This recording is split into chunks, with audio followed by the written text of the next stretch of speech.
Le cirque d'Estobé est situé en région Occitanie, dans le département des Hautes-Pyrénées, au sud de Lourdes et de la vallée de Barèges, entre les cirques de Gavarnie et de Troumouze. Avec ces deux derniers, il est frontalier avec l'Espagne et le massif du Mont Perdu. Pour m'y rendre, depuis la grange où je séjourne, je commence par récupérer la voiture à Sazos, puis direction Luz, Gèdre, de là, en suivant les panneaux, Troumouze et Estobé, et, peu avant d'arriver au village des As, je bifurque par le petit pont au-dessus du Gave pour monter jusqu'au parking se situant sous le barrage des Gloriettes. Au départ du parking, la randonnée est accessible à quasiment tout le monde. Passé le barrage, on tombe sur un sentier particulièrement évident qu'il suffit de suivre. Pas de difficulté technique, presque aucune dénivelée. Pour cette fois-ci, mon objectif principal étant d'observer et si possible photographier les marmottes, j'ai décidé que je n'irais pas plus loin que le Plat d'Aillé.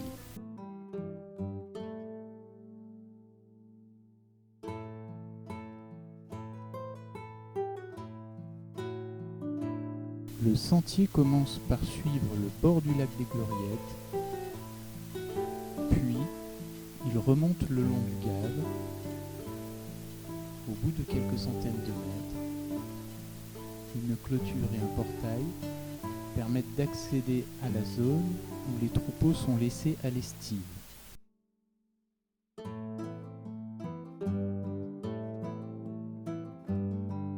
Passé le pont d'Estobé, en restant côté ouest du Gave, les marmottes se font plus présentes et moins farouches. Il devient possible de les approcher à une distance raisonnable afin de les observer confortablement et de les photographier dans de bonnes conditions. Afin de ne pas les déranger, il est cependant largement préférable d'opter pour de longues focales.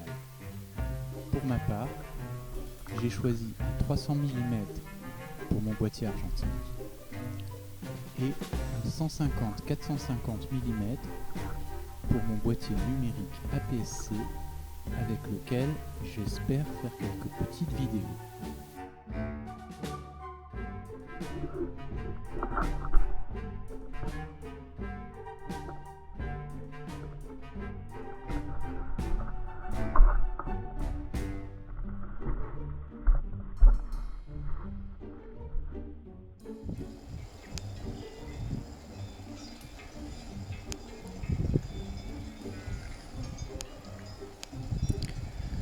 Petit marmotton qui mange un peu plus haut.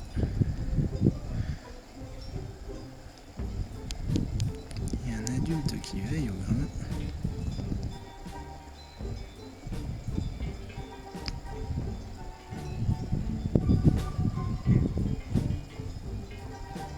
Si le petit reste vigilant aussi.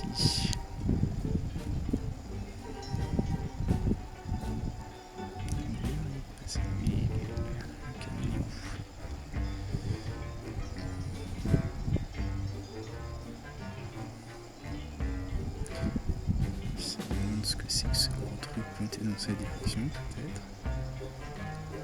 Il y a quoi, 20 mètres, peut-être 25.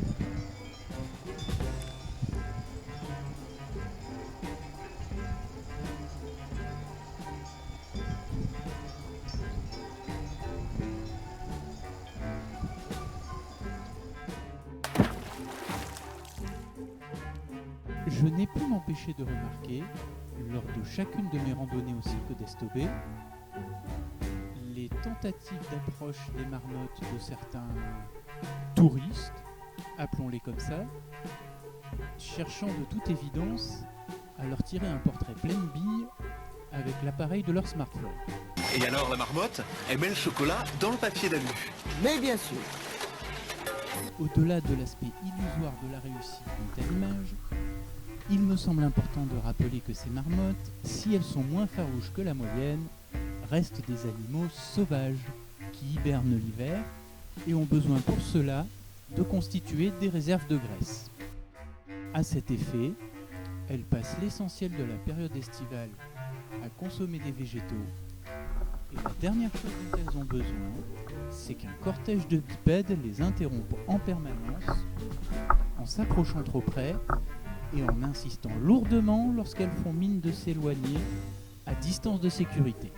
Alors si vous voulez garder un bon souvenir de ces marmottes, plutôt que de les faire fuir dans leur terrier en tentant une photo impossible, que vous n'auriez de toute façon regardé une ou deux fois avant de les oublier au fond de vos dossiers, prenez plutôt vos yeux et éventuellement une paire de jumelles et observez-les de loin jouer, manger et vivre leur vie de marmotte. Après environ 1 heure d'observation et de photographie, confortablement allongé entre les pousses de vache, j'ai repris mon chemin en direction du Pladailler, où j'espérais trouver d'autres marmottes à observer, photographier dans des situations différentes. Spoiler alerte, contrairement à ma dernière randonnée au cirque d'Estobé, je n'en ai pas vu dans ce secteur-là. Donc, le reste de la vidéo sera consacré au paysage.